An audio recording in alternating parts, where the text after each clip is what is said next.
that responsibility. Could Democrats be doing more, and are you advising them in any capacity to try and come up with a better strategy? Well, look, I think the Democrats actually came out of that shutdown in a strong position because they put affordability, particularly the affordability of health care, front and center on the domestic agenda.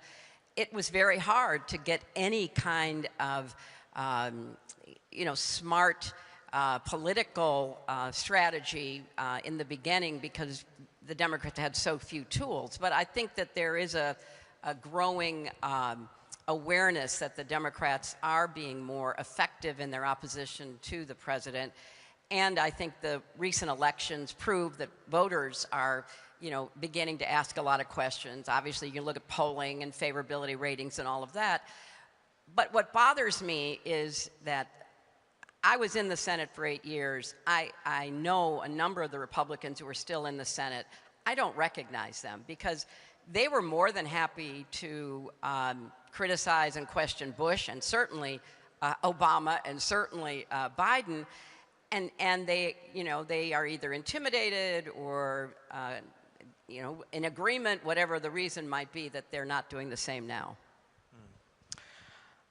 When you look at why Democrats lost to Trump, what do you think in general they're missing about where the country is at?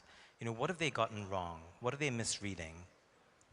Well, look, I think that we are about to see political changes come and go, as you know so well. And I think that there were a lot of missed signals in the Biden administration. Obviously, Democrats lost the presidential election. I think there was a lot of uncertainty about how best to take on the president in the initial months of this term. But I think they have found their footing, and I think the candidates who are running, whether it's the new mayor-elect in New York, who made affordability the center of his campaign, or the newly elected governors in New Jersey and Virginia, who also made affordability the key message of their campaigns, that is beginning to resonate because it reflects the reality of Americans' daily lives. President Trump ran on affordability in large measure. I'm going to get the prices down. You're going to have a better economic future.